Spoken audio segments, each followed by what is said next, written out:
किसान भाइयों नमस्कार। आज प्रत्येक मंगलवार की तरह आज पुनः हम आपसे रूबरू हो रहे हैं और मैं यश के पाठक आप सभी का आज के इस मिठास कार्यक्रम में स्वागत करता हूं।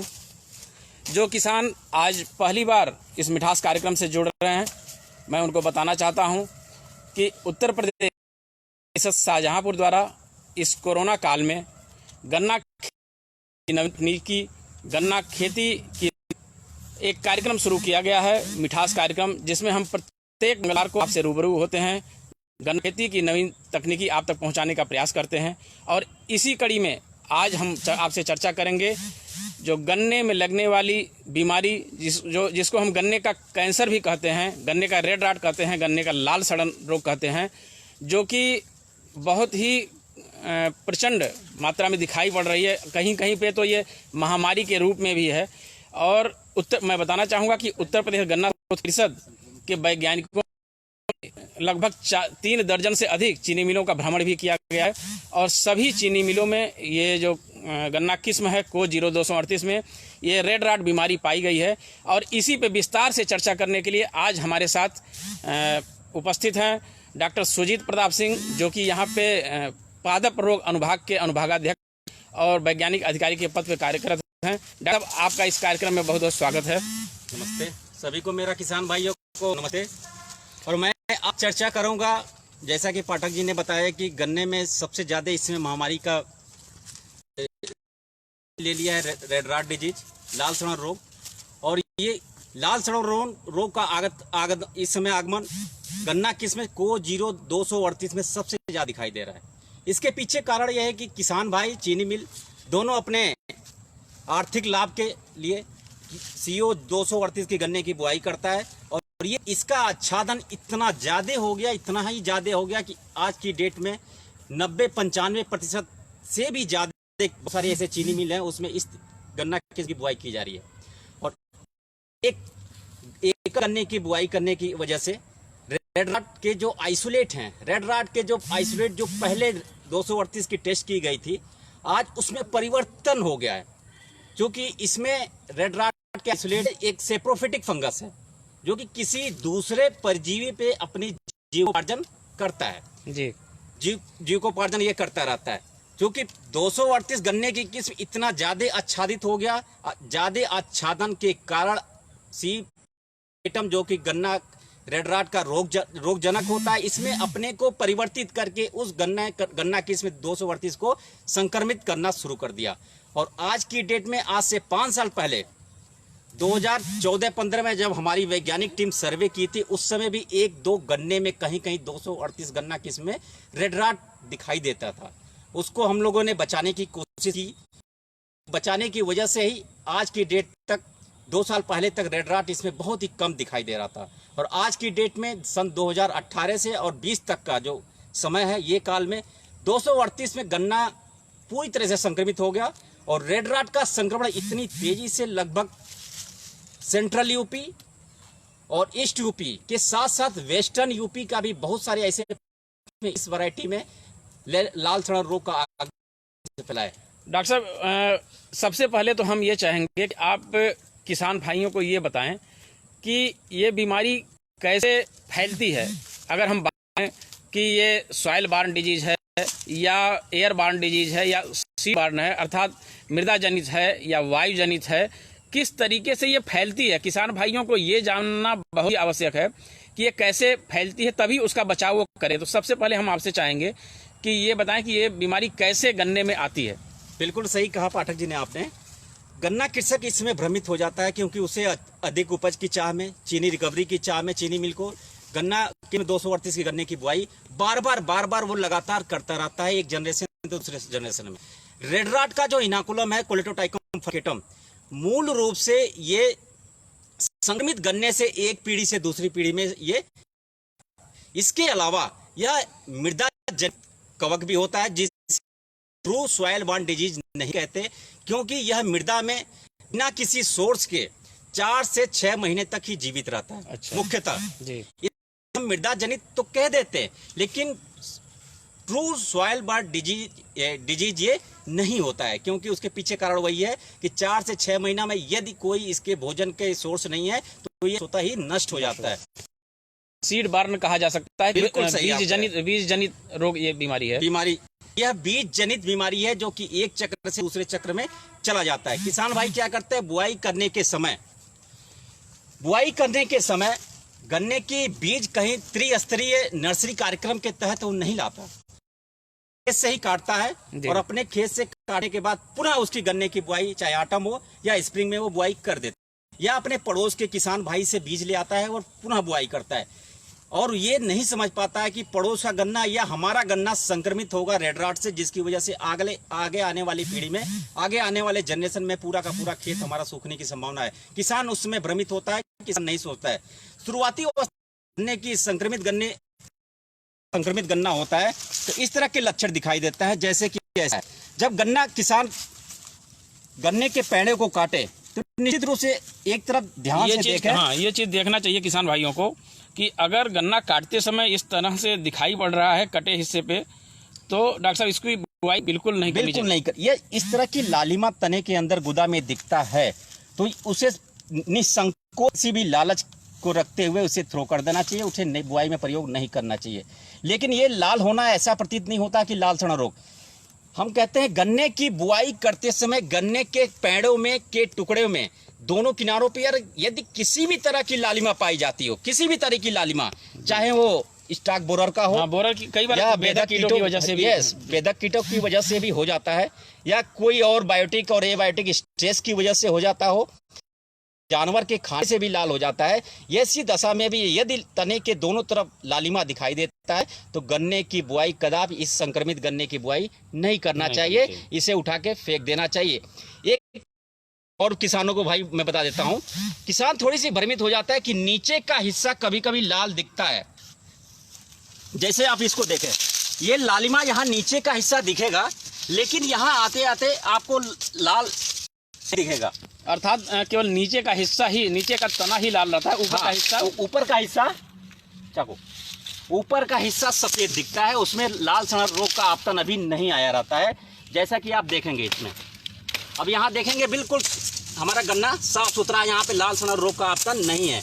लेकिन कभी कभी ऐसा होता है, नीचे हमारा गन्ना ऐसा होता है और ऊपर की तरफ ये सफेद दिखाई देगा, यानी कि लाल सड़ा रोग का आपतन यहाँ नहीं आया। लेकिन हम किसान भाइयों को बता दें कि नीचे की तरफ रोड जोन से आने वाले तने जो जुड़ता है जमीन की सतह से, उसमें लाल सड़न रोग का आगमन चूंकि हो गया होता है, तो किसान भाइयों से मेरा निवेदन ये है, अपील ये है कि ऊपर के तनों की भी बुआई कदापि न करें किसान भाई, अन्यथा की दशा में आगे आने वाले जनरेशन में रेड रॉट का संक्रमण निश्चित रूप से होगा, क्योंकि इसी के निचले हिस्से में रेड रॉट का आपतन पहले आ चुका है।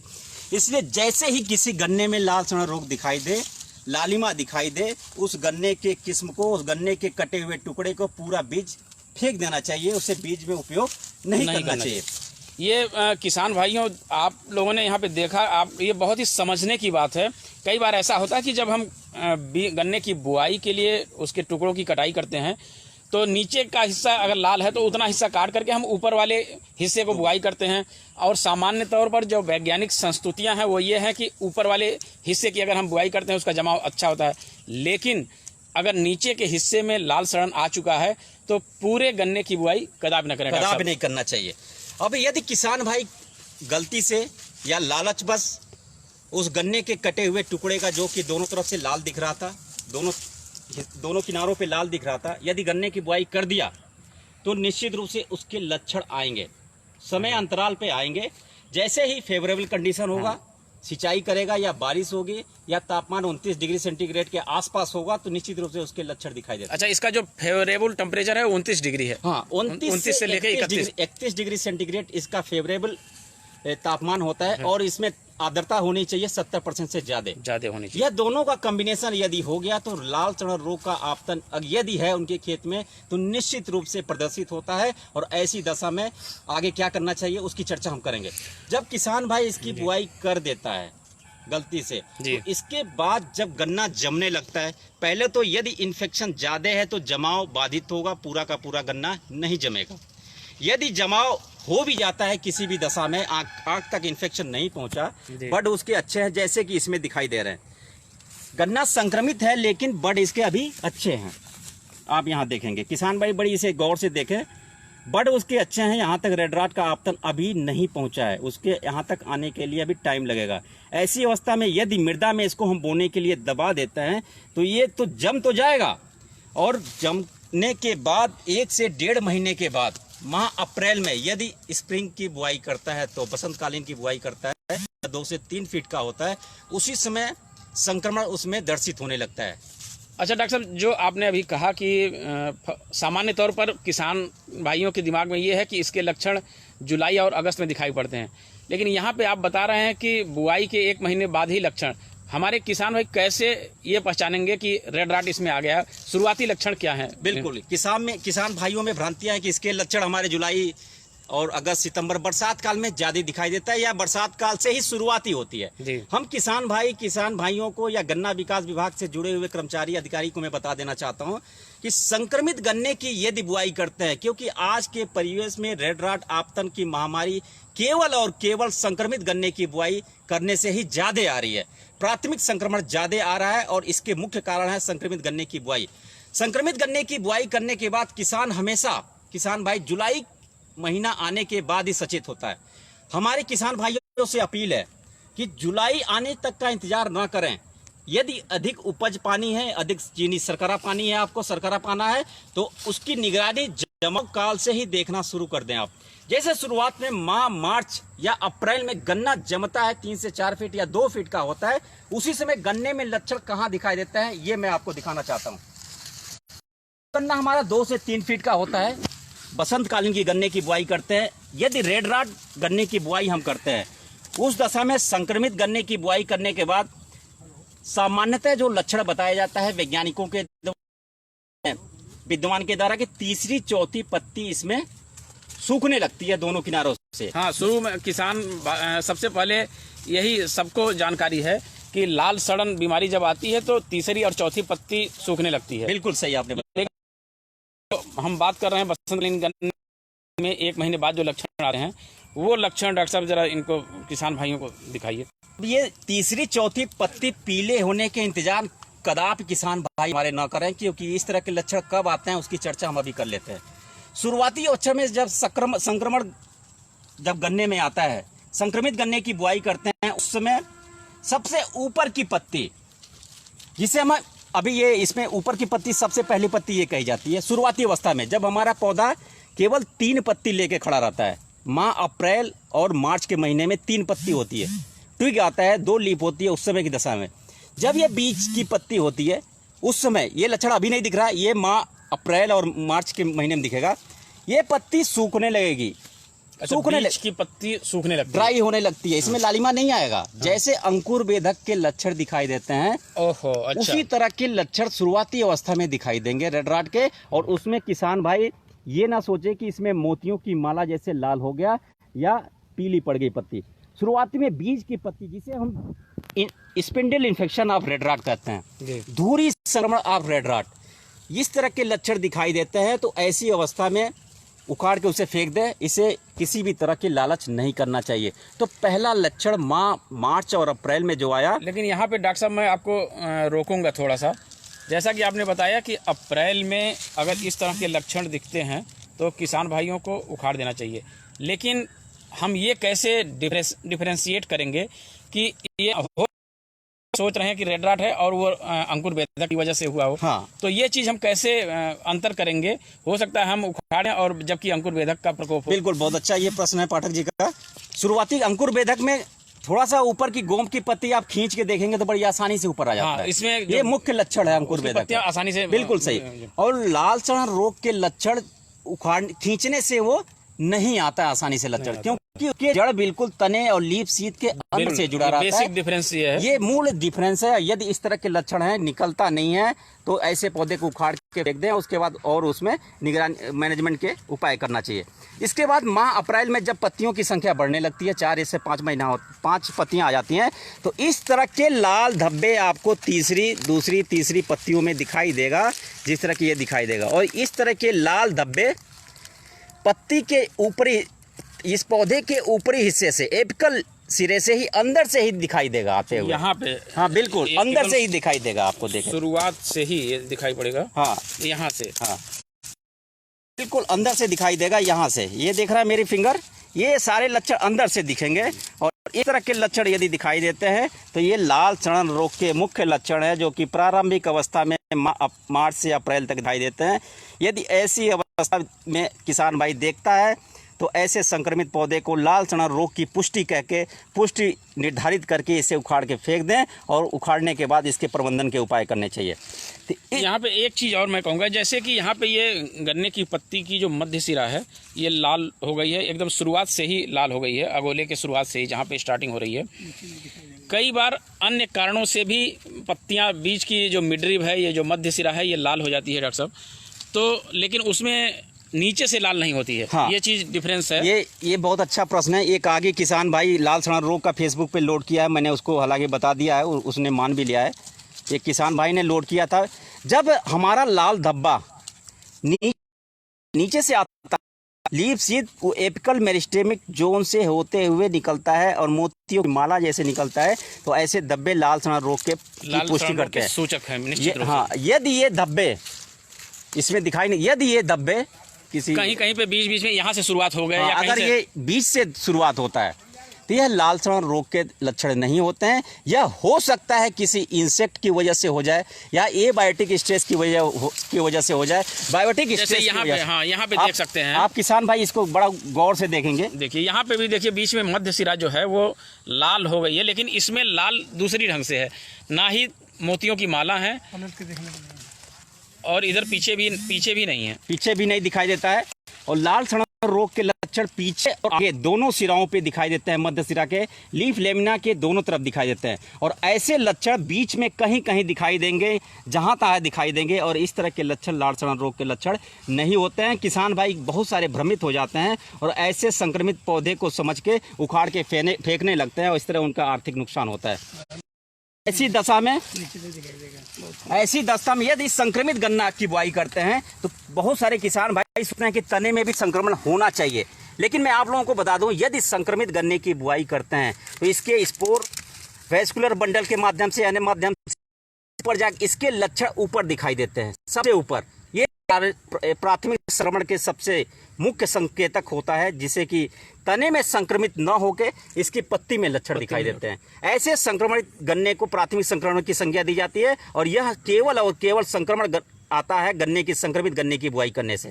इस तरह के संक्रमित गन्ने की बुआई करते हैं तो प्राथमिक संक्रमण रेड रॉट मार्च अप्रैल से ही दिखाई देने लगता है। लेकिन यदि किसान भाई थोड़ी सी लापरवाही कर देते हैं, उखाड़ के नहीं फेंकते हैं, उस दशा में इसके लक्षण प्रोग्रेसिव फॉर्म में आ जाते हैं। यह प्राइमरी इन्फेक्शन जो होते हैं द्वितीयक संक्रमण की तरफ अग्रसर हो जाते हैं। द्वितीयक संक्रमण कैसे जाता है ये भी हम माध्यम बताते हैं।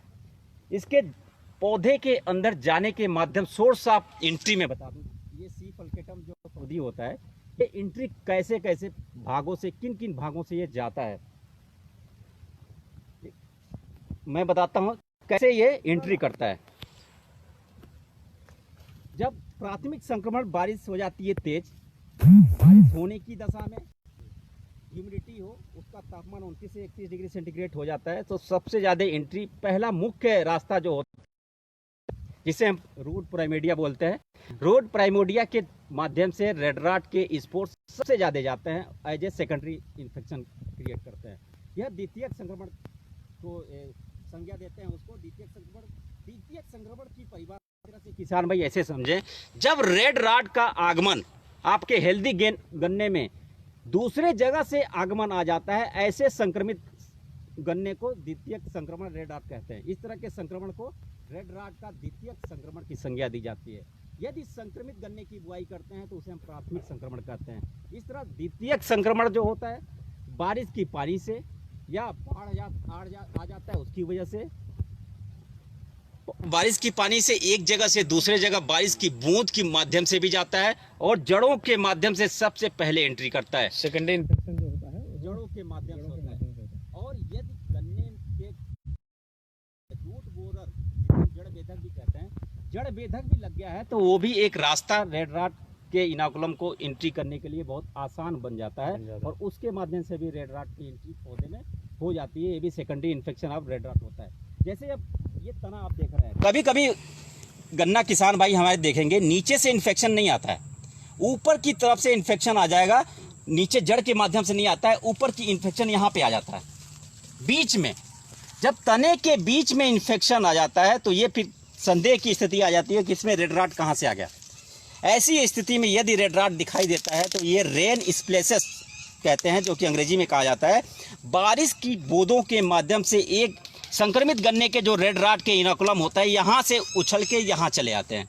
अच्छा, जब यहाँ से उछल के यहाँ चले आएंगे तो इसके रूट जोन पे आ जाएंगे, जहाँ पे ये छिद्र होता है। अच्छा, रूट गन्ने की गांठें जो होती हैं, गांठों के नीचे किसान भाई समझें कि गन्ने की गांठों पे जो होती हैं वहाँ पे ये रूट हेयर्स इनको, हाँ, रूट प्राइमोडिया बोलते हैं, जहाँ के रूट हेयर होते हैं, रूट जोन होता है, यहाँ से जड़ों का विकास होता है और इस जड़ों के विकास होने वाले छिद्र के माध्यम से रेड राट के स्पोर इसके अंदर एंट्री कर जाते हैं, घुस जाते हैं और घुसने के बाद इस जगह को ये संक्रमित करते हैं। नीचे के गन्ना सेफ रहता है, ऊपर का भी गन्ना सेफ रहता है, कभी कभी बीच का गन्ना संक्रमित हो जाता है।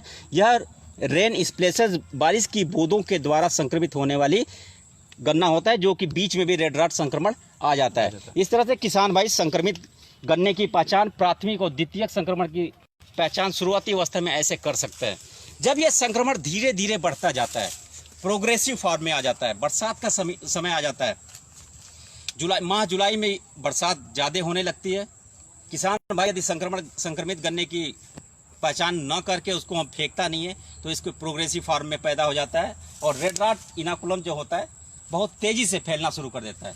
जब तेज़ी से फैलना एक जगह से दूसरे जगह इसके प्रभाव बारिश के पानी के माध्यम से होने लगते हैं, तब वो माह जुलाई अगस्त में जो किसानों के बीच में लक्षण चलते रहते हैं कि तीसरी और चौथी पत्ती पीली पड़ती है दोनों किनारों से। मैं चाहूंगा कि किसान भाइयों को दिखाएं कि जो तीसरी चौथी पत्ती के लक्षण कब और कैसे आते हैं, वो थोड़ा सा किसान भाइयों। जब माह जुलाई में या अगस्त में पानी के माध्यम से लक्षण एक जगह रेड राट के इनोकुलम पहुंचते हैं तो ऐसे संक्रमित गन्ने के लक्षण में पहला लक्षण दिखाई देगा तीसरी और चौथी पत्ती के दोनों किनारे। इधर आ जाइए पाठक जी, मैं आपको और क्लियर कर दूं किसान भाइयों को। जैसे आप गिनती में करेंगे 1 2 3, तीसरी पत्ती नीचे से इन्फेक्शन आया तो तीसरी, जब आप देखेंगे इसमें हरा है, अभी पूरी तरह से ये मरा नहीं, ये भी हरी पत्ती है और यहाँ से 1 2 3 तीसरी पत्ती के दो लीफ लेमिना के दोनों तरफ ये पीला पड़ना शुरू कर दिया। आप देखेंगे, देख सकते हैं किसान भाई किस तरीके से तीसरी पत्ती और सूखती है किनारे से सूखती है। आप देखें बेहतर ढंग से डॉक्टर साहब बता रहे हैं। आप देखें ऊपर तक ये बीच में अभी हरा है, मिडरिप के पास जितनी भी लीफ लेमिना के ये है, लीफ लेमिना की पत्तियों का भाग है, ये हरा है, दोनों किनारों पे ये पीला पड़ना शुरू हो गया और धीरे धीरे पूरी की पूरी पत्ती पीली पड़ जाती है। और पीली पड़ने के बाद सबसे पहला लक्षण इसके दिखाई देता है ऊपरी हिस्से पे। ऊपरी हिस्से इस तरह से झुलसना शुरू कर देगा और पूरा का पूरा पत्ती देखिए, ऊपर से पूरी पत्ती ड्राई हो रही है, ऊपर से पूरी पत्ती ड्राई होते होते पूरा का पूरा पौधा सूख जाएगा और पूरा का पूरा अगोला, जिसे हम टॉप कहते हैं, पूरा का पूरा टॉप सूख जाएगा। इसी तरह चौथी पत्ती किसान भाइयों को मैं बता दूं, तीसरी और चौथी पत्ती जो आता है, अब इसमें आप देखेंगे चौथी पत्ती है 1 2 3 और 4, ये तीनों पत्ती आपकी हेल्दी दिखेगी। किसान भाई बड़े ध्यान से देखेंगे, ये भी हरा पत्ता है, ये भी हरा, ये हरी पत्ती है। तीसरी पत्ती जो पहले पौधे में तीसरी थी, अब यहाँ पे आप देखें चौथी पत्ती सूख रही है, चौथी पत्ती सूख रही है। चौथी पत्ती के दोनों किनारों पे आप देखें, लीफ लेमिना के दोनों किनारों से ये पीली पड़ रही है, ऊपर की तरफ ये पीली पड़ती हुई जाएगी। अब देखिए यहाँ पे और क्लियर सिम्टम आ जा रहा है, यहाँ पे हरा और यहाँ पे पीला। ये पीलापन जो आ रहा है रेड राट के संक्रमण के वजह से आ रहा है और ये ऊपर तक जाएगा। डॉक्टर साहब, ये जो मध्य सिरा है, मिडरिप है, पूरी सफेद इसकी दिख रही है। बिल्कुल, यही प्राथमिक। कई बार किसी चीज में ये पीली दिखाई पड़ती है, वो हाँ, यदि वो पीला हो जाता है तो दूसरे रोग के लक्षण होते हैं, उसे उकटा रोग का भी लक्षण हम कह सकते हैं और एक वायरस के भी कारण हो सकता है, उसकी चर्चा हम आगे कर लेंगे। इस तरह के लक्षण दिखाई देते हैं तो ये चौथी पत्ती ड्राई हो गई और ऊपर से फिर ये बर्निंग शुरू हो जाएगी और पूरा का पूरा गोला ड्राई हो जाता है। इस तरह से जो किसान भाइयों के बीच में एक भ्रांतियाँ थी कि तीसरी चौथी पत्तियों के लक्षण कब आते हैं, तो ये मैं बता दूँ, माह जुलाई में, अगस्त में, सितंबर में। जुलाई माह के आगे आने वाले माह में इस तरह के लक्षण परिलक्षित होते हैं। तीसरी और चौथी पत्ती इसमें पीली पड़ेगी, दोनों किनारों से पीली पड़ेगी। पहले सर्वप्रथम दोनों किनारों से पीली पड़ती हुई ऊपर का हिस्सा झुलस जाएगा और पूरा का पूरा अगोला सूख जाएगा, जिससे कि लक्षण धीरे धीरे हम आगे बढ़ते हुए दिखाई देते हैं। कभी कभी एक चीज यहाँ पे हम आपसे जानना चाहेंगे कि जो हमारे पत्तियों पे लालिमा आती है, वो जो प्राथमिक संक्रमण होता है अप्रैल और मई में या फरवरी मार्च अप्रैल की बात करते हैं, क्या सपोज करिए कि किसी गन्ने के खेत में मान लीजिए कि उस समय ये लक्षण नहीं आए हैं, तो क्या जुलाई अगस्त में ये भी लक्षण आ सकते हैं कि पत्तियों पे लालिमा जो मोतियों की माले की तरह? बहुत बढ़िया प्रश्न है ये। मैं आप लोगों को बता दूं किसान भाइयों की द्वितीयक संक्रमण में भी इस तरह के लक्षण आते हैं, लेकिन जो हम शुरुआती अवस्था में बताया था, शुरुआती अवस्था की spindle infection of red rot, बीज की पत्ती जो आ रही थी अंकुर बेधक के तरह, उस तरह के लक्षण कदापि नहीं आएंगे, जुलाई अगस्त में नहीं आएंगे। मध्य सिरा का रंग लाल धब्बे जैसा हो जाएगा, मोतियों की माला जैसा हो जाएगा, जैसा कि आगे वाले लक्षण में आप देख रहे हैं। आप देखें यहाँ पे, ये माह जुलाई अगस्त का ही लक्षण है। इसमें पत्तियां पीली नहीं पड़ रही हैं, अब हल्की हल्की तीसरी पत्ती गई है। हाँ ठीक है। रेड रॉट के लाल सड़न रोग के मोतियों के जैसे जो धब्बे दिखाई देते हैं, इस तरह के मध्य सिरा में दिखाई देंगे।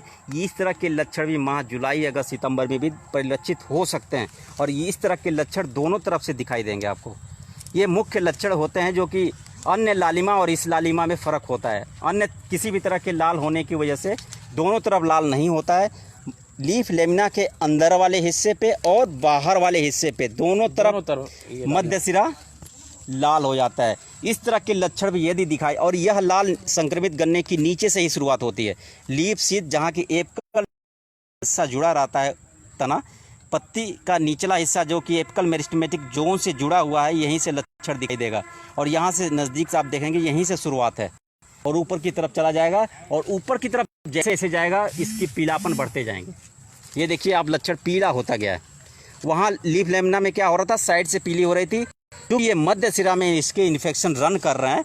तो मध्य सिरा में इन्फेक्शन रन करने की वजह से मध्य सिरा से लगने वाले लीफ लेमिना के जो हिस्से हैं वो पीला पड़ना शुरू हो गया, और धीरे धीरे ये पीला पड़ के आगे की इधर की तरफ बढ़ेगा और पूरी की पूरी पत्ती पीली पड़ जाएगी, जैसा कि ऊपर दिखाई दे रहा है। ये पूरी की पूरी पत्ती, इसका टॉप पीला पड़ गया और ये बर्निंग हो गई, झुलस गया है, और इस तरह पूरा का पूरा पत्ता पीला पड़ जाएगा, गोला पीला हो जाएगा, पूरे की पूरी पत्ती खत्म हो जाएगा। और गन्ने के लक्षण यदि और भी कंफर्म होंगे तो बहुत सारे और आसान से लक्षण आप दिखाई देते हैं, आसानी से लक्षण आप दिखाई दे सकते हैं। इसमें तने पे जो लक्षण होते हैं, तने को फाड़ के भी देखेंगे किसान भाई, तो अगर फाड़ के देखते हैं तो अंदर का आंतरिक लक्षण आप देखें, बहुत क्लियर कट सिम्टम है, बहुत ही अच्छा। रेड रॉट का जो सिम्टम कहा जाता है, unique symptom of red rot, ये किसान भाई बड़ी आसानी से पहचानेगा। थोड़ा सा इसको स्प्लिट कर ले, लंबवत काट करे, लंबवत दिशा में इसको फाड़ेगा तो इस तरह के सफ़ेद धब्बे दिखाई देंगे, लाल रंग का गुदा हो जाएगा। आप देखेंगे ये सफ़ेद धब्बे, ये रेड रॉट के माइसीलियल ग्रोथ हैं। जहाँ पे ये माइसीलियल ग्रोथ एक जगह से हॉरिजेंटल भी हो सकते हैं, पूरे तने में एक किनारे से दूसरे किनारों पे भी फैल सकता है। जैसा कि मैं चाहूँगा कि थोड़ा सा इसको और क्लियर करें किसान भाइयों को। कई बार जो बेधक कीट लगते हैं, अगर इंटरनोड बोरस की बात करें या अन्य बेधक की बात करें, तो उस वजह से भी ये तना लाल हो जाता है। किस तरीके से उसको किसान भाई डिफ्रेंशिएट करेंगे कि ये रेड रॉट है और ये बेधक की वजह से है? हाँ, मैं किसान भाइयों को बता दूं, बेधक कीट में यदि स्टॉक बोरर लग जाता है या किसी अन्य माध्यम से अंदर छेद हो जाता है, अगर स्टॉक बोरर लगता है तो रेड रॉट के सिम्टम और उनके सिम्टम में कीड़ा की जो प्रवृत्ति होती है किसी चीज़ को खाने की होती है, खाएगा उसको एक्सट्रीट करेगा, मतलब निकालेगा। जब निकालेगा तो उसके बुरादे निकलेंगे। अगर बुरादे निकलते हैं तो इस तरह के लक्षण यदि दिखाई देते हैं तो वो किसी भी कीट के लक्षण हो सकते हैं, जो कि उसको कुतर के खाने वाले जो होते हैं, कुतर के खाने के लक्षण होते हैं। इसमें बुरादा दिखेगा और किसी भी तरह के सफ़ेद धब्बे नहीं दिखाई देते, ये मुख्य लक्षण होते हैं। यहाँ पे ये चीज़ बड़ी किसान भाइयों को समझने की है कि अगर कोई कीट लगेगा, कीट मतलब बेधक कीट जब लगेगा तो उसके बेधक नाम ही है कि बेध कर, गन्ने के तने को बेध कर खाना उसको, तो कहीं ना कहीं उसके सुराख होंगे, कहीं ना कहीं उसके खाने के लक्षण होंगे, उसमें बुरादा निकलेगा। लेकिन जब वहीं पे अगर हम रेड रॉट की बात करेंगे तो इस लाल जो धब्बे पाए जाते हैं उसमें सफ़ेद धब्बे जगह जगह पाए जाएंगे। ये मुख्य लक्षण होते मुख्य हैं। लक्षण होते हैं। और ये लाल रंग का तो कीड़े के साथ भी और रेड राट के साथ भी है, और अन्य दशा में भी ये कॉमन होता है। तने का रंग लाल होता है, महक भी कुछ लाल, लेकिन इसमें यदि हम सूंघेंगे, अगर इस तरह के सूंघेंगे तो इसमें सिरके जैसी महक आती है, अल्कोहल जैसी महक आती है, स्प्रिट जैसे होती है, इसमें महक आती है। उसका मुख्य कारण ये होता है कि इसमें चीनी जो बनता है, उस सी फलकेटम जो इसका रोग कारक है, एमाइलेज एंजाइम सीक्रेट करता है। अच्छा। यह एमाइलेज एंजाइम सीक्रेट जब करता है तो सुक्रोज टूट जाता है, टूटने के बाद ग्लूकोज बन जाता है, फ्रक्टोज बन जाता है और डेस्टोज वगैरह बन जाता है, जिसकी वजह से ये स्प्रिट या स्टार्च में कन्वर्ट हो जाता है और चीनी इसमें ब्रेक डाउन हो जाता है। यह एमाइलेज एंजाइम की वजह से होता है, जिसकी वजह से इसकी सुगंध स्प्रिट या अल्कोहलिक जैसी स्मेल आने होती लगती है। ऐसे हो जाती है। रेड राट के और लक्षण मैं बताऊं किसान भाई को कि एक स्वस्थ गन्ना और एक रेड राट संक्रमित गन्ना दूर से ही कैसे पहचाने, दूर से ना। हाँ, ये चीज बहुत ही पत्ती भी देखने की जरूरत नहीं है। यदि किसान भाई अपने खेत में गुजर रहा है तो किसी भी तरह की यदि रूट जोन से जड़ों का विकास परिलक्षित होता है तो अच्छा, किसान भाई इसको बड़ी ध्यान से हमारी बात को सुनेंगे। रूट जोन से जड़ों का विकास यदि परिलक्षित हो रहा है, दिखाई दे रहा है, रूट जोन से मतलब गन्ने की गांठों से है किसान भाइयों, गांठों से आप देखेंगे इस तरह के गांठों से जड़ों का विकास शुरू हो गया। ये देखिए जड़ों का विकास शुरू हो गया, जहां ये रेड राट लगा ये जड़ों का विकास शुरू हो गया। ऊपर तक ये इस तरह के स्प्राउटिंग, इस तरह के गन्ने के विकास शुरू हो जाएंगे और समय अंतराल पे ये जो गन्ने का है आंखें जम जाती हैं, ऐसे लक्षण भी प्रतीत होते हैं। यदि इस तरह के लक्षण दिखाई दें, इसके साथ साथ ऊपरी तने के ऊपरी हिस्से में भी लाल धब्बे दिखाई देंगे। ये देखिए लाल धब्बे, इस तरह के धब्बे भी दिखाई देते हैं। बिना किसी चीरा लगाए हुए लंबवत फाड़े, बिना पत्ती का निगरानी किए हुए इस तरह के लक्षण यदि दिखाई देते हैं लाल सड़न रोग के, तो इस तरह के लक्षण दिखाई देते हैं तो ये भी लाल सड़न रोग के संकेतक होते हैं। हेल्दी पौधे में इस तरह के जड़ों का विकास नहीं होता है, इस तरह के जड़ों का विकास नहीं होता है जैसा कि आप इसमें देख रहे हैं। इसमें जड़ों का विकास किसी भी तरह का नहीं है। आप देखिए इसमें जड़ों का विकास किसी भी तरह का नहीं है और ऐसी दशा में रेड राट संक्रमित गन्ने की बुआई, गन्ने से संक्रमित गन्ने में जड़ों का विकास हो जाता है। ये मुख्य लक्षण होते हैं जो कि एक संक्रमित गन्ने में और हेल्दी गन्ने में पहचान के लक्षण होते हैं। ऐसे किसान भाई पहचान के ही समझ सकता है कि इस महीने में 238 में यदि रूटिंग हो रही है, किसी भी दशा में यदि रूटिंग हो रही है तो उसके अंदर किसी तरह का स्ट्रेस पैदा हो गया है, चाहे वो स्ट्रेस किसी इंसेक्ट की वजह से हो या रेड राट की वजह से हो। ये रेड राट संक्रमित गन्ने इस तरह से रूटिंग निश्चित रूप से हो जाता है और ऐसे संक्रमित गन्ने को उखाड़ के फेंकना ही एक उपाय होता है। ऐसी स्थिति में किसान भाइयों को तना फाड़ने की भी जरूरत नहीं पड़ेगी, नहीं। और लेकिन इस रूटिंग जो गन्ने की गांठों पे जो जड़ें निकल रही हैं उसके साथ साथ अन्य लक्षण भी होने चाहिए, क्योंकि कई बार ऐसा होता है कि पानी लगने की वजह से भी गन्ने की गांठों पे जड़ें आ जाती हैं या गन्ना गिर जाता है तो जड़ें आने लगती हैं। लेकिन यहाँ पे देखना पड़ेगा कि पत्तियों में जो लक्षण है, पत्तियां सूख रही हैं, उसके साथ साथ अगर ये रूटिंग हो रही है तो निश्चित रूप से रेड राट का आपतन उस गन्ने में आ चुका है। और रेड राट का व्यावहारिक लक्षण जो किसान कहते हैं कि वो पहचान जाए, तो किसान भाई इसको तोड़ें एक बार। यदि उस गन्ने में उकठा रोग का आपतन नहीं है, केवल लाल सड़न रोग का आपतन आया हुआ है, तो तोड़ने के पश्चात, जैसे मैं अभी तोड़ूंगा, इसको तोड़ने के पश्चात ये गांठों से ये देखिए बहुत ही आप लोगों को जानने की आवश्यकता है। ये बहुत ही अहम जानकारी डॉक्टर सुजीत आप लोगों को दे रहे हैं कि अगर रेड राट का गन्ना अगर आप तोड़ेंगे तो गन्ने की गांठों पर से गन्ना बड़ी आसानी से टूट जाएगा, बहुत कट की आवाज से। ये भी एक पहचान का लक्षण है। हाँ। कि आप जब किसान भाई गन्ने को तोड़ेंगे, रेड राट वाले गन्ने को, बड़ी आसानी से ये टूट जाता है। लेकिन उकठा रोग में थोड़ा सा मैं रोग का विस्तृत चर्चा नहीं करूंगा, लेकिन अंतर में बता दूं। हाँ, अंतर बता दिए कि अगर यहाँ का अंतर क्या अगर उकठा विल्ट डिजीज है, हाँ, रेड राट और विल्ट में यहाँ पे अंतर कैसे करेंगे? देखिए रेड राट की दशा में ये गांठों से कट की आवाज से दोनों भाग अलग हो गया। लेकिन जब रेड राट के साथ साथ उकठा रोग आ गया या उकठा अकेले आ गया,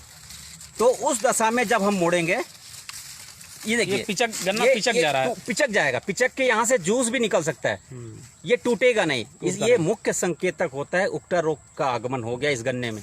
ये दोनों में बेसिक अंतर ये है। हाँ, ये मूल लक्षण, मूल अंतर ये होता है कि उकठा रोग में इस तरह के गन्ने पिचक जाते हैं और रेड राट के गन्ने दोनों तरह से टूट के दोनों भाग अलग हो जाता है।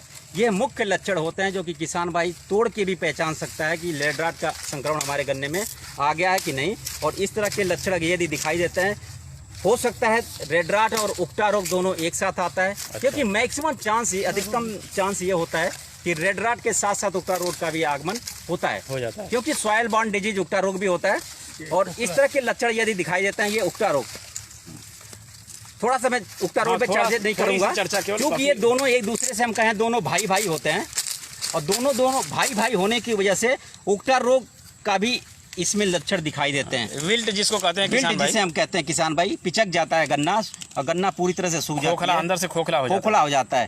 तो रेड राट के साथ साथ उकटा रोग का भी आमतन आता है। अब इसकी चर्चा हम विशेष नहीं करेंगे, समय अभाव में रेड राट की चर्चा आगे ही करता रहता हूँ। ये तो डॉक्टर सुजीत बात हो गई कि लक्षण की बात हो गई, कि बड़ा विस्तार से आपने बड़ी अहम जानकारी दी इसके लक्षण के बारे में। और मुझे नहीं लगता कि अब किसी किसान भाई को गन्ने के लाल सड़न रोग के पहचानने में कोई दिक्कत आएगी। कई लक्षण डॉक्टर साहब ने बताया, किसी तरीके से आप देख करके आप उसको पहचान सकते हैं। अब बात आती है कि जो अहम चीज़ है कि इस बीमारी का नियंत्रण कैसे किया जाए। बहुत अच्छा सबसे पहला प्रश्न किसानों, बहुत से किसानों के फ़ोन आपके पास भी आते हैं, हम लोगों के पास भी आते हैं। किसान का पहला क्वेश्चन है कि रेड राट लग गया, क्या करें। इससे पहले हम थोड़ा सी महामारी की दशा हम बता दें, ठीक है, उसके बाद हम सीधे बचाव पे करेंगे जी। ठीक है। जब इतने सारे लक्षण चल के नीचे से आए, नीचे से आने का मतलब जब हम बुआई किए उस समय से लेके जब गन्ना हमारा ग्रोइंग स्टेज में है, माह जुलाई अगस्त सितंबर में, उस तरह के लक्षण जब तक आए हमने दिखाया। जब ये माह सितंबर अक्टूबर में आ जाता है, उस समय गन्ना हरा नहीं रहता, किसी भी दशा में हरा नहीं होता है। आज की डेट में किसान भाइयों के प्रश्न बहुत सारे आते हैं, क्वेश्चन यार, जिसको हम लोग जवाब इसमें नहीं दे पाते कि ये सूखे हुए गन्ने को रेड राट से कैसे हम बचाएं। क्योंकि जब गन्ना सूख जाता है तो ऐसी स्थिति में हम गन्ने के रेड राट से संक्रमित गन्ने को, सूखे हुए गन्ने को हरा कदापि नहीं कर सकते। न ही कोई इसके लिए दवा है, न ही कोई इसके लिए इंसेक्टिसाइड है, और किसी भी टॉनिक का उपयोग करके इस गन्ने के, संक्रमित गन्ने को हरा नहीं किया जा सकता। तो ये चीज़ क्लियर कट किसान भाइयों को समझने की आवश्यकता है कि यदि इस बीमारी का प्रकोप हो गया, अगर ये फंगस हमारे गन्ने में आ गया और उसके लक्षण आ गए, तो फिर फिलहाल उसको नियंत्रित नहीं किया जा सकता, 100% नियंत्रित नहीं किया जा सकता। बिल्कुल नहीं कर सकते, 100% नियंत्रित नहीं कर सकते।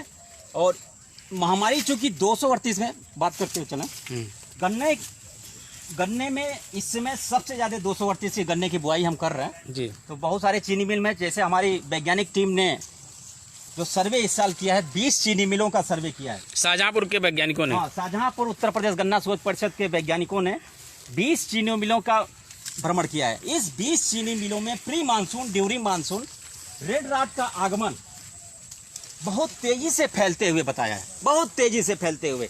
ये चूंकि प्रारंभिक सूचक था, ये इंडिकेटर था कि इस साल रेड राट का आपतन बहुत तेजी से फैलेगा। और आज की दशा में सितंबर आ गया, माह सितंबर में और अक्टूबर में पूरी की पूरी गन्ना सूखने लगेगा, जिसे हम महामारी कहते हैं, एपिडेमिक कहते हैं। जैसे कोरोना का इस समय पेंडेमिक चल रहा है, उसी तरह रेड राट का जो एपिडेमिक फॉर्म हम कहते हैं, महामारी की दशा को 0238 गन्ना किस्म में जब इस तरह के लक्षण दिखाई देते हैं, तो पूरा का पूरा गन्ना ऐसे जैसे आप दिखाई दे रहा है, ये इस तरह के गन्ने, पूरे के पूरे गन्ने सूखने लगते हैं, जैसे कि इस समय बर्निंग हो गई है।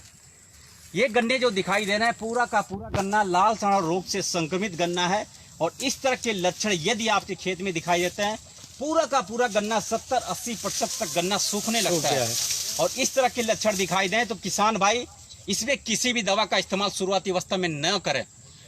बहुत सारे इकोनॉमिक लॉस हो रहा है, बहुत सारे दवाएं भी किसान भाई हमारी खरीद ले रहे हैं, और इस तरह दवाओं का इस्तेमाल करके इसको बचाने की कोशिश करता है, क्योंकि किसान भाई बहुत भावुक होता है, क्योंकि जीविकोपार्जन के लिए उसे हरा करने की पूरी कोशिश करता है। किसान की उम्मीद जुड़ी होती है, जैसे ही किसान की फसल अगर उगती है, उसमें जमाव होता है, तो वहीं से किसान की उम्मीदें भी जगने लगती हैं। बिल्कुल। और जब किसान के आंख के सामने उसकी फसल सूखने लगती है, तो यह किसान की मनोदशा ही, किसान का हृदय ही जानता है कि उसके ऊपर क्या गुजरती है। बिल्कुल।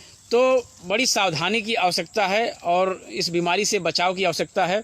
अभी डॉक्टर सुजीत ने बताया कि लगभग 20 चीनी मिलों में शाहजहांपुर के वैज्ञानिकों ने भ्रमण किया, और सभी जगह, खासकर अगर लखीमपुर जिले की बात करें तो बड़ी बृहद स्तर पे बरेली जिले प्लाट के प्लाट सूख रहे हैं। बिल्कुल। और इसी जो हमारा गन्ना शोध संस्थान है, इसके अन्य केंद्र से रही संस्थान, वहाँ के वैज्ञानिकों ने भी कई चीनी मिलों में भ्रमण किया है। मुजफ्फरनगर केंद्र, वहाँ के वैज्ञानिकों लगभग 3 दर्जन से अधिक चीनी मिलों में वैज्ञानिकों ने भ्रमण किया और सभी जगह स्थिति इस तरह से प्राप्त हो रही है। इवन पश्चिमी उत्तर प्रदेश में भी रेड राट का आपतन इस साल बड़ी तेजी से फैल रहा है, बहुत तेजी से फैल रहा है बिजनौर जिला में। अब इससे बचे कैसे, थोड़ी सी चर्चा हम उस पर कर लेते हैं। इस पे बहुत ही अहम आवश्यक है, कैसे हम बचाव करें। आपके गन्ने में आ जाता है, किसान भाई इसे परेशानी जिससे झेलने लगता है, तो इससे बचाव हम कैसे करें, इसकी चर्चा करेंगे। क्योंकि ये ऐसा रोग है जिसे गन्ने का कैंसर की संज्ञा दी गई है, इसे हम गन्ने का कैंसर कहते हैं। और ऐसी दशा में यदि गन्ने का कैंसर पूरी तरह से आपके खेत में आ गया तो उसको बचाना बहुत ही मुश्किल हो जाता है। इसीलिए उसके बचाव शुरुआती अवस्था से ही करने पड़ते हैं। ये कहा गया है कि precaution is better than cure, तो हम क्यों ना उस बीमारी के हम ऐसी सावधानियां बरतें कि ये बीमारी हमारे गन्ने के खेत में आए ही ना, तो उस चीज़ पे भी हमें फोकस करने की आवश्यकता है। यदि इस तरह की बीमारी आपके लक्षण दिखाई देते हैं, प्रारंभिक लक्षण, प्राथमिक संक्रमण जिसे हम कह रहे थे, तो ऐसी दशा में किसान भाइयों को मोह नहीं करना चाहिए, लालच नहीं करना चाहिए। क्योंकि यदि इस हेल्दी किन को बचाना है तो इसको नष्ट करना ही पड़ेगा। यहाँ पे ये समझे किसान भाई कि इस बगल में ये स्वस्थ गन्ना है, अगर इस स्वस्थ गन्ने को बचाना है तो यहाँ पे जो डॉक्टर सुजीत ने गन्ने को पकड़ा है, ये जो रेड राट से प्रभावित है, इसको आपको उखाड़ना ही पड़ेगा। इस गन्ने को निश्चित रूप से उखाड़ना ही पड़ेगा। उसके बाद क्या करना है मैं बताता हूँ। इसको उखाड़ें और कैसे उखाड़ना है ये भी मैं बताता हूँ। किसान भाई इसे यहाँ से काट देता है, कभी कभी यहाँ से कदापि ना काटे। वहां से काटने की आवश्यकता नहीं है। यहाँ से काटता है कि यहाँ से कट जाए, नहीं, यहाँ से नहीं काटना है, क्योंकि रोग कारक जड़ों में इस समय स्थिर है। रोग के बीजाणु तो जड़ में है। संक्रमित गन्ने की बुआई तो हम नीचे किए हैं, उस नीचे अगर यहाँ काट देंगे तो संक्रमण का जोन तो नीचे है, रोग कारक नीचे का है। तो जब बारिश होगी तो रोग कारक नीचे होने की वजह से यहाँ से और हेल्दी केन पे प्रभावित हो जाएगा, प्रसारित होने के बाद उस गन्ने को भी नष्ट कर देगा। इसलिए इसको उखाड़ेंगे तो रोगिंग करेंगे जिससे पूरा का पूरा समूल उखड़ जाए, पूरा थान ही पूरा उखड़ जाए। जैसा कि हम उखाड़ा जा रहा है, इसे इसको ध्यान से आप देखें, इस तरह से रोगिंग का काम करेंगे। आपके खेत में जहां जहां भी गन्ने दिखाई देते हैं, इस तरह के लक्षण रेड राट के दिखाई देते हैं, तो पूरा का पूरा थान जड़ सहित उखाड़ के नष्ट कर देना चाहिए। उखाड़ के नष्ट करने के पश्चात ऐसे संक्रमित गन्ने को सूख जाए, उसके पश्चात इसे जला देना चाहिए। कहीं किसी मेड़, ये देखिए आप इस तरीके से पूरा का पूरा समूह जिसे हम कहते हैं, पूरा का पूरा जड़ सहित उखाड़ के इसे नष्ट कर दें, कहीं किनारे नष्ट कर देना चाहिए। ऐसी दशा में आप देखें, जब हम संक्रमित गन्ने की बुआई किए थे, देखिए हॉरिजॉन्टल बुआई किए हैं हमने, सिंगल, ये देखिए बड, ये संक्रमित गन्ना है, ये संक्रमित गन्ने की हमने बुआई किया। ये देखिए, अब मैं फाड़ के ही दिखाता हूँ। ये देखिए लाल सड़न रोग की हमने गन्ने की बुआई, शुरुआत में ही गन्ने की बुआई लाल सड़न रोग की बुआई हो गई। ये देखिए लाल सड़न रोग, यह लाल सड़न रोग के प्राथमिक संक्रमण जो कि संक्रमित गन्ने की बुआई किया है, उस वजह से इस गन्ने में लाल सड़न रोग के प्रारंभिक लक्षण माह मार्च में, अप्रैल में ही दिखाई देने लगते हैं। ऐसी दशा में इसको उखाड़ के फेंकने के अलावा कोई और उपाय नहीं होता है। इसको करने के पश्चात एक गड्ढे में 10 से 20 ग्राम ब्लीचिंग पाउडर, 10 से 20 ग्राम ब्लीचिंग पाउडर ले आएंगे। और इस मिट्टी में चूंकि रेड राट, कोलेटोटाइकम फल्केटम के इनाकुलम बैठे हुए हैं, इसके अंदर हैं, इस इनाकुलम को मारने के लिए ब्लीचिंग पाउडर का इस्तेमाल करेंगे। 10 से 20 ग्राम ब्लीचिंग पाउडर डाल दिया। यहाँ पे किसान भाई देख सकते हैं किस तरीके से गन्ने को जड़ सहित उखाड़ा गया है और उसके बाद ब्लीचिंग पाउडर इसमें डाला जा रहा है। डालने के बाद बड़ी अहम जानकारी रेड राट पे आप लोगों को दी जा रही है। आप सभी किसान भाई जुड़े रहिएगा और जो बचाव के लिए हमें क्या करना चाहिए उस पर बहुत ही महत्वपूर्ण जानकारी डॉक्टर सुजीत द्वारा दी जा रही है। और प्रैक्टिकल जानकारी, सारी चीज़ें आपको प्रैक्टिकल रूप में, थ्योरी के साथ साथ प्रैक्टिकल जानकारी दी जा रही है। आप लोग इस कार्यक्रम से जुड़े रहिएगा अंत तक। हाँ, इस तरह हम मिला भी दिए। और इसके पश्चात यदि किसान भाइयों के पास किसी भी फफूंदीनाशक का उपलब्ध नहीं है तो इसको हम कवर कर देंगे। यदि इसको और भी किल करना है, रेड राट के इनाकुलम को खत्म करना है, तो इसमें हम किसी भी सिस्टेमिक फंजीसाइड की ड्रेंचिंग कर देंगे। वो हम बताते हैं कैसे बनेगा। किसी भी सिस्टेमिक फंजीसाइड, इतने सारे सिस्टमिक फंजीसाइड रखे हुए हैं, आप देखेंगे हेक्सास्टॉप जो कि थायोफिनेट मेथिल 70% WP में आता है, टिबकोनाजोल जो कि 25% में आता है। ये सारे सिस्टमिक फंजीसाइड होते हैं। यहाँ पे किसान भाई देख सकते हैं हेक्सास्टॉप जो थायोफिनेट मिथाइल 70% WP में, टिबकोनाजोल जो कि 25% WG में आता है, ये ग्रेनुल होता है। हेक्साकोनाजोल 75% में आता है। टिल्ट जो कि प्रोपिकोनाजोल 25% में है। कार्बेंडाजिम जो किसान सामान्य रूप से यूज करता है, ये कार्बेंडाजिम है, जिसे हम बाविस्टीन भी कहते हैं। बाविस्टीन के ब्रांड नेम से भी आता है। ये 50% WP में आता है। इस तरह किसी भी सिस्टेमिक फंजीसाइड का इस्तेमाल हम कर सकते हैं। जो है किसी भी सिस्टेमिक फंजीसाइड का इस्तेमाल करें, 0.1 से 0.2% का घोल बना लें। जैसे 0.1% का घोल बनाने के लिए हमने 5 ग्राम थायोफिनेट मेथिल तोला है, क्योंकि अगर एक्टिव इंग्रेडिएंट की बात करें तो 1.74 आ जाता है। इस 5 लीटर पानी में हम इसको डालेंगे और डालने के बाद आज इसको घोल के बनाएंगे हम। ये थायोफिनेट मेथिल का ये घोल बन गया और इसके पश्चात इसकी हम ड्रेंचिंग वही करेंगे जहाँ पे संक्रमित गन्ने की थान उखाड़ा गया था, जहाँ पे हम समूल निकाले थे। इस तरह के गड्ढे हैं जो आसपास रेड राट के इनोकुलम निश्चित रूप से फैले होंगे, तो इस पर हम ड्रेंचिंग कर देंगे और इस तरह से हम पूरी तरह से इसको भिगो देंगे, जिससे हम नहला दें सॉइल को। तो रेड राट का इनोकुलम इसके आसपास भी हम डाल सकते हैं। इसके आसपास भी हम इस तरह की क्रिया जिससे हमारे जो स्वस्थ गन्ने हैं वो बचे रहें। अब ये देखिए इनोकुलम जो रेड राट का इनोकुलम था, इससे जुड़ा हुआ था, ये जड़ों से जुड़ा हुआ था।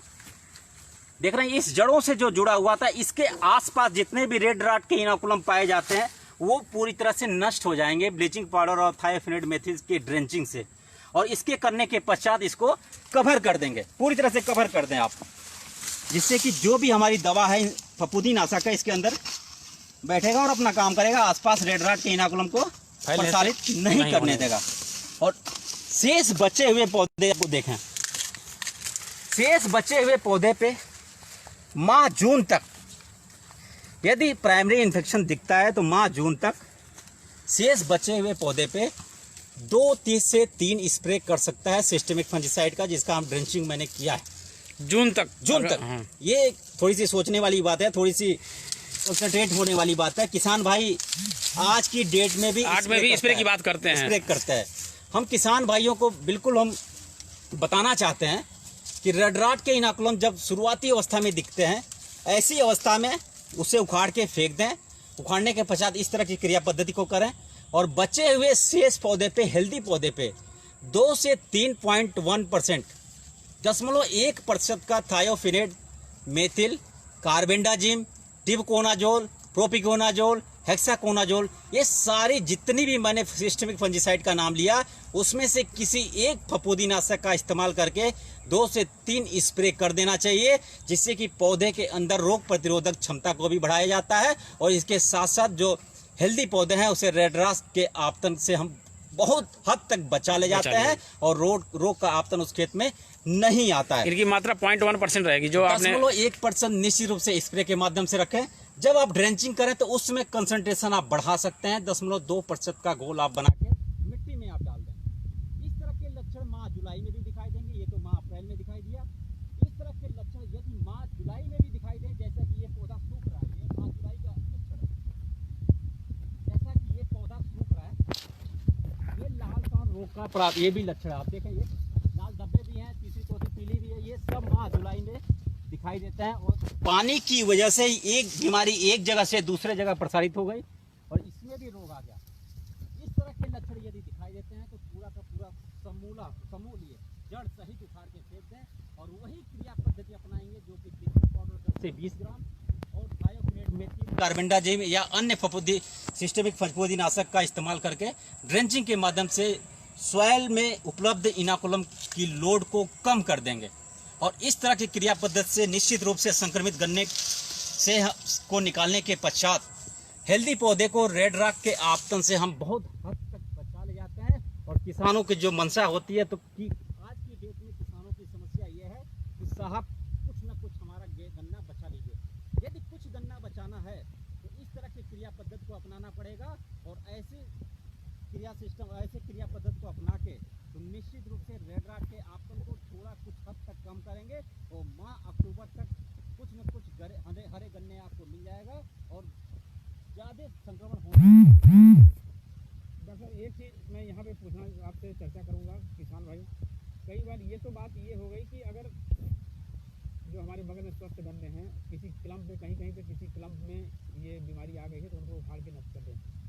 बहुत से किसानों के ऐसे फ़ोन आते हैं, उनको यही उपचार बताया भी जाता है। उनका ये कहना कि साहब कितने क्लम्प उखाड़ें, आधा खेत सूख गया है। क्या इस स्थिति में भी कोई नियंत्रण का उपाय है अगर 50% 60% खेत सूख गए हैं? हाँ, यदि किसान भाई आज भी हम टेलीफोनिक कॉल से फेस करते हैं, किसानों की समस्याओं को रोज प्रतिदिन फेस कर रहे हैं। किसानों की समस्या है पूरा का पूरा खेत में आधे खेत सूख गए हैं। ऐसी अवस्था में किसान सक्षम नहीं होता है। यदि ऐसी अवस्था आ गई है तो किसान को उस खेत का मोह नहीं करना चाहिए, उसके चारों तरफ से मेड़बंदी कर लें। पहला उपाय, चारों तरफ से मेड़बंदी करने के बाद जो पानी डंप वाटर होता है, बारिश का पानी उसके खेत में, वो दूसरे खेत में प्रवाहित नहीं होता है। ऐसी दशा में सबसे मुख्य काम ये करना पड़ेगा कि उसकी मेड़बंदी कर दे कि इसका पानी दूसरे जगह न जाए। जब दूसरे जगह नहीं जाएगा तो बगल वाला खेत निश्चित रूप से बचा रहेगा, उसमें संक्रमण नहीं जाएगा। और मैं थोड़ी सी और चर्चा करता हूं कि इससे वाकई बचे कैसे, 100% इसी कैसे पे बचे। मेरा अगला यही आपसे प्रश्न था। ये तो बात हो गई कि जब खेत में आ जाता है तो ये स्थितियां हमें फेस करनी पड़ती हैं, कई बार पूरा खेत हमारा सूख जाता है। क्या ऐसे उपाय करें हम, क्या ऐसे उपाय करें कि इस बीमारी को आने ही ना दिया जाए? और ऐसी दशा में यदि रेड राट के आपतन से बचना है, बहुत सारे किसान के आज भी फोन आते हैं कि उनके खेत पे रेड राट का आपतन 238 में नहीं आया हुआ है और न ही आएगा, ऐसी गारंटी भी लेते हैं किसान भाई। ऐसी दशा में क्यों गारंटी लेते हैं उसकी चर्चा में उपाय बताता हूं कैसे हम रेड राट से बचेंगे। पहले तो आज के परिवेश में अपने खेत के गन्ने की बुआई अपने ही खेत में कदापि न करें, या पड़ोस के गन्ने की बुआई, पड़ोस के गन्ने के बीज को अपने खेत में बुआई के लिए प्रयुक्त न करें। विशेष रूप से अगर 0-238 की बात करें बिल्कुल, यदि 238 की बुआई इस समय चूंकि ज्यादा आच्छादन हो चुका है, 90% से ज्यादा आच्छादन है, इसलिए चर्चा उसी की मैं कर रहा हूं। इसकी बीज उपलब्ध वहां से करना चाहिए जहां पे सर्टिफाइड बीज मिले, त्रिस्तरीय नर्सरी कार्यक्रम के अनुरूप वो बीज तैयार किया गया हो, चाहे वो किसान भाई तैयार किया हो या किसी शोध संस्थान से तैयार किया गया हो या गन्ना विकास विभाग के जो आधारीय पौधशाला या जो फाउंडेशन बीज सर्टिफिकेशन वाले होते हैं, उस बीज से अगर त्रिस्तरीय नर्सरी कार्यक्रम के तहत बीज का उत्पादन किया जा रहा है, वहां से बीज लेके ही गन्ने की बुआई करना चाहिए। यदि गन्ना किसान खुद नर्सरी तैयार करना चाहता है तो अगर खुद तैयार करना चाहता है तो एक आंख के गन्ने के टुकड़े को काट लेना चाहिए। एक आंख के गन्ने की टुकड़े के साथ यदि गन्ने की बुआई वो करता है तो उसमें रेड राट के आपतन आने की संभावना छीड़ हो जाती है। और आप देखें कि एक आंख के टुकड़े, इसमें आंखों के नीचे वाला हिस्सा थोड़ा बड़ा होता है, जैसे कि दिखाई दे रहा है, ऊपर वाला हिस्सा छोटा। एक आंख के गन्ने की अगर बुआई हम करते हैं तो इसमें रोगों का निगरानी बड़ी आसानी से हो जाएगा। अगर एक आंख है तो दोनों हिस्सों पे आप देख सकते हैं कि किसी तरह की आसानी से देख सकते हैं, तो इसकी संभावना कम रहेगी, रोग और कीट की संभावना बहुत ही कम रहेगी, क्योंकि हम बड़ी आसानी से देख सकते हैं, इसके दोनों सिरों को देख सकते हैं, दोनों सिरों को बड़ी आसानी से देख सकते हैं। किसी भी तरह की लालिमा इसमें नहीं पाया जाता है और ऐसी गन्ने को ही बीज के लिए प्रयुक्त करना चाहिए। और ऐसे गन्ने को बीज उपचारित करने के लिए हमने जो वहाँ पे यूज किया, जो फफूंदी नाशक, जितने भी फफूंदी नाशक थे, जितने भी फफूंदी नाशक थे, आप ये देखें यहाँ पे, ये जितने भी फफूंदी नाशक आपको दिख रहा है, 4 से 5 फफूंदी नाशक, इन फफूंदी नाशक में से किसी भी एक फफूंदी नाशक की उपलब्धता के आधार पर किसान भाई चयन कर लें और चयन करने के पश्चात 0.1% का घोल बनाने के पश्चात उसमें एक आंख के टुकड़े को कम से कम 15 से 20 मिनट, 30 आधे घंटे तक छोड़ देना चाहिए। और इस तरह से शोधन अगर करते हैं, इसमें 15 से 20 मिनट ही छोड़ने के पश्चात निकालेंगे और निकालने के पश्चात फिर उसकी हम बुआई गन्ने के कटे हुए टुकड़े को नालियों में करेंगे। इस तरह से काम करने के पश्चात इसके चारों तरफ एक दवा की लेयर बन गई है। यहाँ पे कई बार किसान भाई ये गलती कर जाते हैं कि गन्ने के टुकड़ों का ढेर लगा देते हैं, उसके ऊपर फंजीसाइड डाल देते हैं। उसका कोई, डॉक्टर साहब, मेरे ख्याल से कोई मतलब नहीं है, कोई मतलब नहीं। यदि हम फंजीसाइड डालेंगे तो दोनों ऊपर सिरे, पड़ता है। हाँ, जब तक दोनों सिरे अगर नहीं डूबेंगे, वहाँ पे अगर फंजीसाइड नहीं जाएगा, तब तक उस उपचार का कोई मतलब नहीं है। क्योंकि ये इसमें चीनी की मात्रा होती है, तो अगर खेत के अंदर जाता है तो यहाँ भी फफूंदी पनपने लगते हैं जी। यहाँ फफूंदी पनपने लगेंगे और अंदर घुसने के पश्चात इसके जमाव को भी बाधित करते हैं। इसलिए इसके चारों तरफ से एक फफूंदी नाशक की कोटिंग कर देते हैं, जिसकी वजह से इसके जमाव में बढ़ोतरी और रोग आने की संभावना क्षीण हो जाती है।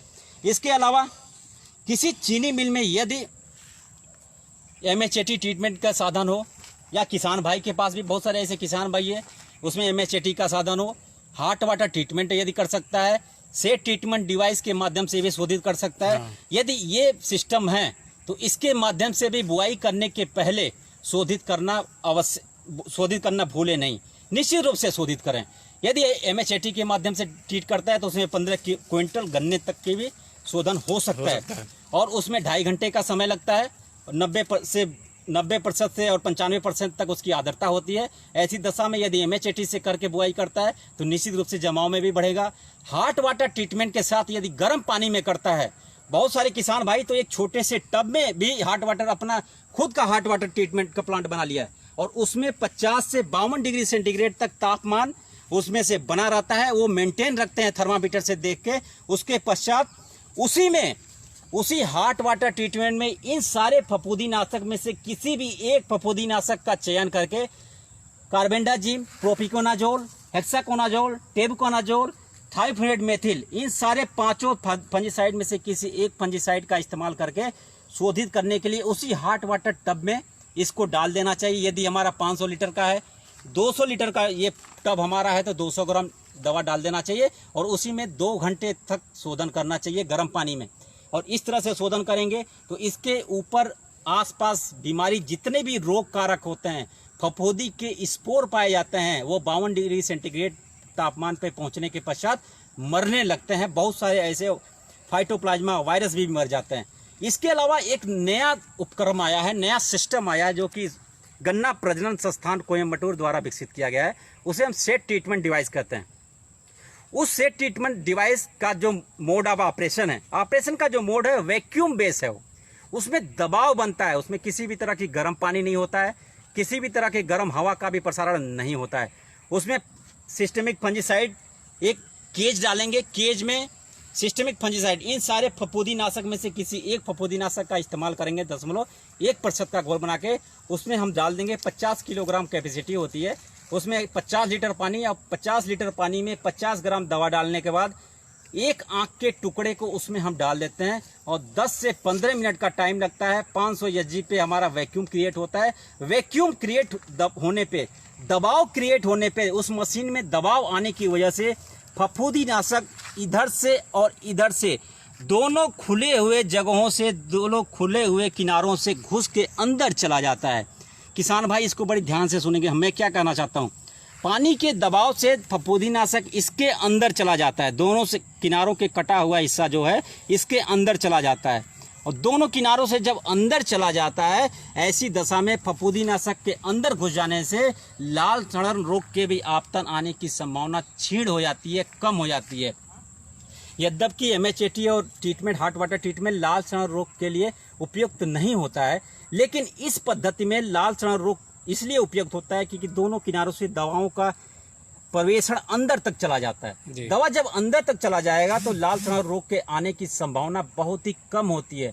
पहली तो संभावना इसलिए कम हो जाती है कि किसान भाई निरीक्षण के दौरान ही इसको हटा के फेंक देता है। यदि गलती से कोई भी स्पोर इसमें 1 से 2 रह जाता है तो इस तरह के सिस्टम का उपयोग करके लाल सड़न रोग के बीमारी को हम बड़ी आसानी से शुरुआती अवस्था में अपने को बीज को शुद्ध बना लेते हैं। डॉक्टर साहब, एक ट्राइकोडर्मा की भी बात आती है कि क्या हम प्राथमिक संक्रमण में जो ट्राइकोडर्मा है, अंकुश भी के नाम से हमारे गन्ना शोध परिषद द्वारा तैयार किया जाता है, क्या इसके प्रयोग से हम कुछ हद तक इसके प्राथमिक संक्रमण को रोक सकते हैं? हाँ, अभी इसकी जैविक खेती की भी बात हो रही है, प्राकृतिक खेती की भी चर्चा किया जा रहा है।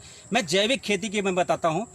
जैविक शोधन के माध्यम से भी बहुत सारे ऐसे सॉइल बॉर्न डिजीज हैं बहुत सारे चर्चा भी मैं बहुत सारे रोगों का नहीं करूंगा, केवल सी फल्केटम का बात करूंगा, जो कि रेड राट के ये रोग कारक होते हैं।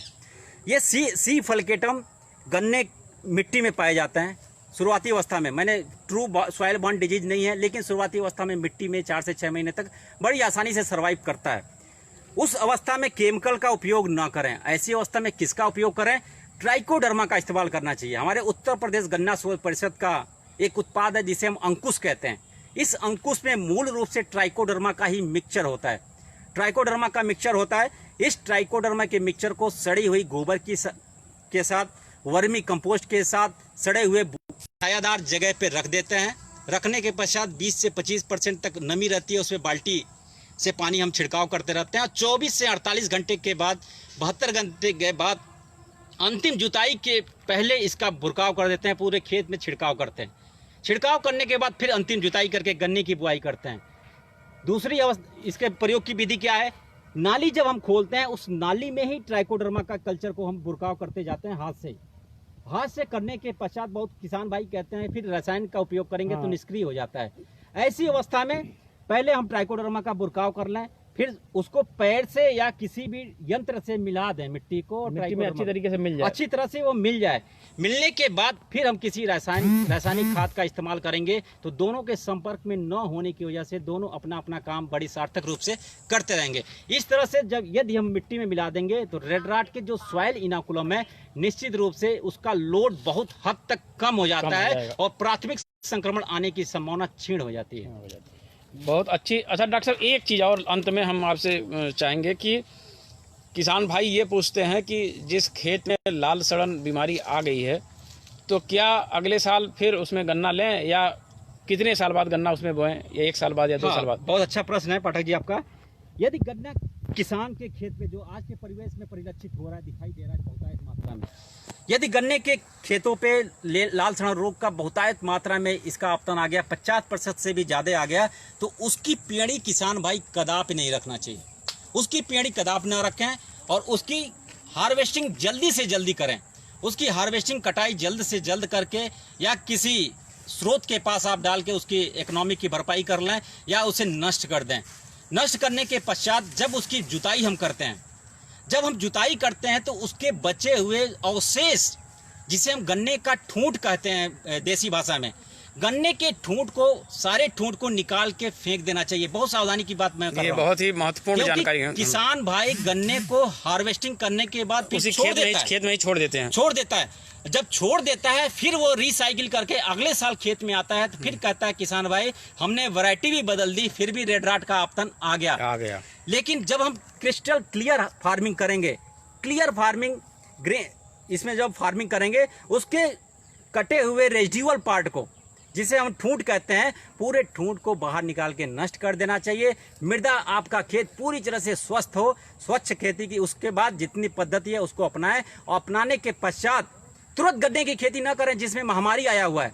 उसके पश्चात आप कोई अन्य फसल इसमें फसल चक्र के अनुरूप, जो कि एक फसल चक्र में सबसे बढ़िया जो फसल चक्र है, इस समय यदि गन्ने की खेत में महामारी आया हुआ है, ऐसी दशा में जल्दी हार्वेस्ट करें, उसमें गेहूं की बुआई कर दें। जो आदर्श फसल चक्र होता है, गेहूं की बुआई करें, उसके पश्चात धान की बुआई करें, धान के पश्चात ग्रीन मैन्योरिंग कर लें। ये 3 पद्धति को अपना के रेड राट के इनोकुलम को अपने खेत से समुचित पूरा रूप से, संपूर्ण रूप से खत्म कर सकता है। और इसके बाद फिर वो किसी अन्य गन्ना किस्म की बुआई करता है, चाहे अगेती किस्म, कोसा 08272 की बुआई कर ले, को 0118 की बुआई करे, को 98-014 की बुआई करे, यूपी 51-025 की बुआई करे, को लक 94-184 की बुआई करे, कोसा 13-235 की बुआई करे, कोसा 13-231 की बुआई करे। बहुत सारे ऐसे अग्रिम कहने का तात्पर्य कि उस खेत में कम से कम 1 साल 023 उस वैरायटी 238 की बुआई ना करें, उसमें ना करें, अन्य किस्मों की बुआई करें। लेकिन किसान भाई बहुत सारे ये पद्धति को अपनाने में अक्षम होता है। बहुत सारे किसान भाइयों का फोन आता है, साहब हम नहीं कर पाएंगे। ऐसी दिशा में क्या करें? छोटा सा ब्लॉक जो किसान भाई के दूसरा खेत है, उस खेत को वो पड़ती छोड़ दे। पड़ती देसी भाषा में कह रहा हूं, किसी भी तरह की गन्ने की बुआई या कोई भी अन्य फसल न उगाए। जब कोई अन्य फसल नहीं उगाएगा, उसमें रेजिडुअल पार्ट को निकाल के नष्ट कर देगा, तो ये रेड राट के इनोकुलम 4 से 6 महीना जो मैंने पहले चर्चा किया था, स्वतः ही भोजन के अभाव में, चूंकि मैंने पहले ही बोला ये मृतोपजीवी होता है, दूसरे जीवों पे अपने आहार शोषित करके जीविकोपार्जन करता है। यदि कोई सोर्स नहीं होगा तो 4 से 5 महीना में ये रेड राट के इनोकुलम स्वतः ही खत्म हो जाएंगे बिना किसी फसल चक्र को अपनाए। जिनके पास खेत कम हो, कम जोत हो, वो इस तरह के छोटे पार्ट को किसी भी खेत में किसी भी फसल चक्र को न अपना के भी रेड राट के इनोकुलम को कम कर सकता है या खत्म कर सकता है।